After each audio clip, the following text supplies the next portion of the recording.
I'm Aussie Villain and welcome to my tutorial on selling players, something that is new on this version of FM, of course, Football Manager 24. Now, if you are new to the channel, I do daily Football Manager content, so make sure you are subscribing if you're not already. Hit thumbs up if you find this video useful, and leave some comments as well, because that is a very nice thing for me to read. Now, let's have a quick look here at selling a player, and we have to go up to transfer for this one, and this is new for this version of the game, isn't it? They can hire, so you can ask the agent about market interest.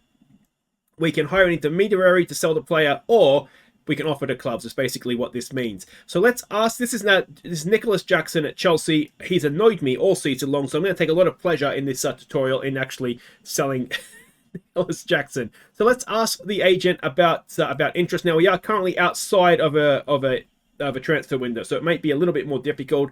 So are we desperate to sell him, keen, or just curious? I'm keen to sell him, to be honest. He knows we want to move Nicholas on. Despite rumours of interest, he can't see anyone making an offer right now. Now, that could be because we're outside of the transfer window. There are a number of clubs currently interested, so we can see there Liverpool, Manchester United, Spurs, and Bayern Munich. So that makes me think that there's going to be a deal to be done. It might be something that needs to wait to... yeah, we can see there. They're not going to make an offer while the window is closed, but there should be the option of selling him once the window does open.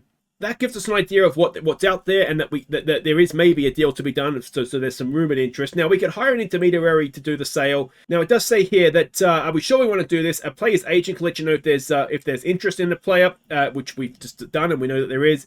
That will prevent the player from being unhappy because of doing this. So yes, we'll hire an intermediary, and that brings us up to this screen now, and we can decide which intermediary we would like to hire. Now, we can see there that there's going to be a fee and an expected value of the deal. Now, I mean, the value is actually higher than this. So what I would say, and I have tried this a little bit it's obviously new for this version of FM, I found this to be not necessarily the best way to sell a player. Now, the one good thing about it is that you can kind of set and forget kind of thing. So, I mean, this guy takes a little bit more, but he's expected to get a bigger deal potentially. He's got a lower floor but a higher ceiling. So, I think we'll go with that for the sake of 1%, and that's fine. So, we would click continue, and that's what we would do, and it would sort of come back to us in about a month. I think it usually takes about a month, doesn't it? 30 days. So, that would be hiring an intermediary. But what I still find the best thing to do is if you go to offer via transfer room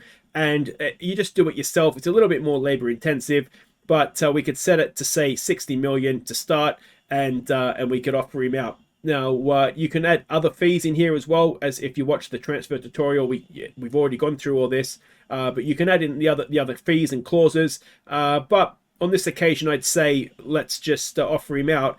But for the sake of it, let's go through some of these things here and see what we would want to do when we are selling a player. Now, typically, you don't want any add-ons. You want to get your fee up front, guaranteed. This is what's happening, and we know what we're getting for them. Sometimes they'll come in and they'll say 50 games, they'll pay you so much, or goals, or all the appearances, all these kind of things. There's no guarantee that you're going to get that money. So I would always say just get as much as you can up front. Now, the other thing, you can when the deal is sort of going through, it'll ask you in your inbox if you want to get a loan back, or so you can do that. If you're selling a young player and you're a smaller team and you're selling them on to sort of the next step in their career, asking for a loan back can be useful. You'll get them for an extra year, but you'll still get the transfer fee up front. But yeah, typically, if you're someone like Chelsea or a bigger team, that's not really going to be an option for you. Now, you do want, ideally, especially if it's a younger player, if it's an older player, just get as much as you can up front, because they're not going to have much resale value anyway. But if it's somebody that is younger, like Nicholas Jackson is at 22, he's probably going to move on somewhere again. He's unlikely to spend the rest of his career at his next club. You can do a percentage of profit of the next sale, or a percentage of the next sale. Now, you always want to get the percentage of the next sale, because profit of the next sale, if he was to be sold on for 70 million, and we had 50%, which is obviously as high as you can go, and you obviously want to try and get as much as you can. If he was to move to his next club for 70 million, if you had a percentage, 50% of the percentage of profit, you would get 50% of that, which is 10 million, so you get 5 million. If he moves on for 70 million and we have this, we get 35 million. That's obviously quite a difference, isn't it? So ideally, if you want to try and add this into every transfer you do for a young player, say somebody under 28, maybe a little bit younger, try and add this in so you're getting that sell-on, particularly if you're a smaller team and you're not able to, you're not top of the food chain kind of thing, then you definitely want to try and add this in so you can get a lot of money down the line from a sell-on from a player. A buyback price. Now, if this is somebody that you think they might actually, I'm not sure, I don't like them now, but they might make, if they're sort of high potential and you're not really seeing it now, particularly this FM, because there is the players that will sort of develop later, it might be worthwhile doing if the scouts are saying he's got potential, you're not seeing it, it might be worth adding in a buyback so that if he does become something later on, then you have that option to buy him back. So I would consider it for younger players that might still make it. That could be something that's worthwhile doing. Selling team wage contribution. Now, if you were signing a player, you might want to do this because we're selling them. No, we don't want to pay any of his wages, so remove that. That's not an option for us. And then arrange a friendly and sign suitable replacement first. So, arrange a friendly is, again, yes, you'll get a little bit of money down the line from a friendly, but just get the money in the transfer fee. It's not really worth it. If you've got a big stadium, I suppose, and you'll get, you sell it out for a friendly, which is maybe unlikely anyway, then perhaps. If you were, say you're someone like, let's go, say Red Star Belgrade. I think they have a big stadium, don't they? Like a 50,000 seat stadium. And you are selling a player to someone like Chelsea. And you might actually sell out your stadium. If you were to have a friendly against them, then maybe you might consider it. But typically, just get the transfer fee up front. And sign replacement player first. Now, this is a really good one. If we're looking to sell him, but we kind of want to get a replacement in first. So if you've got somebody who's just a pain on the backside, or their contract is coming up, or they've requested a transfer, or whatever it might be, and you just want to sell them, or you've promised to sell them and you need to sell them, but you don't want to leave yourself short, so it's sort of coming towards the end of the transfer deadline, you're not sure if you're going to get somebody else in, you can do this so that if you were to sign a replacement, right-sided wing-up, then the Jackson transfer, assuming it's agreed, would then go through, but it wouldn't go through if you didn't sign a replacement. So it's a good way to make sure you don't leave yourself short at the end of a transfer window is to add this in.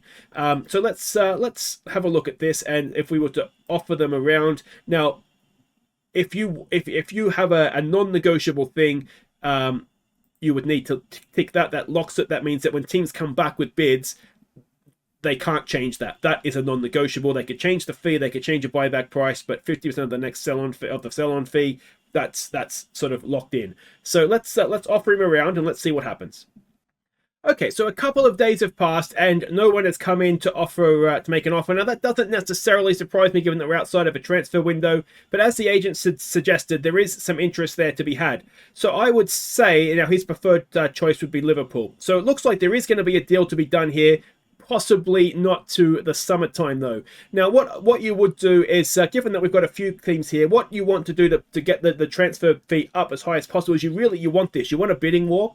So we would go back then to offer around. So we can click down here, offer by a transfer room. We'll say all four of them offered 60 million. So we would accept, this is what you do to get the fee up. Accept one of them and then offer him out again for say 65, 66. Offer him out. If the other clubs come back, somebody offers that, even if they all do except one of them, then go into transfers here where you have all the transfers. You would be able to click an arrow down here. It would bring up all the transfer bids, reject the 60 million one, obviously keep the 66 million one rejected, go back in and then offer him out for 70. And then just keep going up and up and up and up until no one's offered the higher fee. You've accepted one that is, say, a couple of £1 million lower, and because they're bidding off against each other, you've been able to raise the fee up and up and up and up. And it's just all about trying to get a bidding war going. Now, it might be, if we remember, his initial value was between 80 and 103, I think. So by starting it at 60, or below that, it could well be that, there's no guarantee you're going to get 80 million for him anyway, but by starting it at 60, you get that interest, like, okay, the clubs think this is maybe a player we do want, and then you can let them bid up against each other and go up and up and up and up and up, and often you will get way, way above what the transfer market says that you should get for him. So that is, I still think, despite the, it's interesting, the intermediaries and that kind of stuff, I still found this, yes, it's more labor intensive, but I've still found it the best way to sell a player and get the most value for them. Doesn't guarantee. If you don't get a bidding war, then you're kind of whatever the one team is interested in, then that's the best you can get, is what they offer. So it doesn't work every time, but if you can get that bidding war going, you will get much higher value for your players than you would do if it's just one team. That's just common sense though, really, isn't it? So hopefully you found this useful. If you have, make sure you hit thumbs up, subscribe if you are new to the channel, and I will see you for another tutorial, or as I think we're in Croatia this year for our impossible dream, trying to win the Champions League. So it'd be good to see you for that as well. Take care.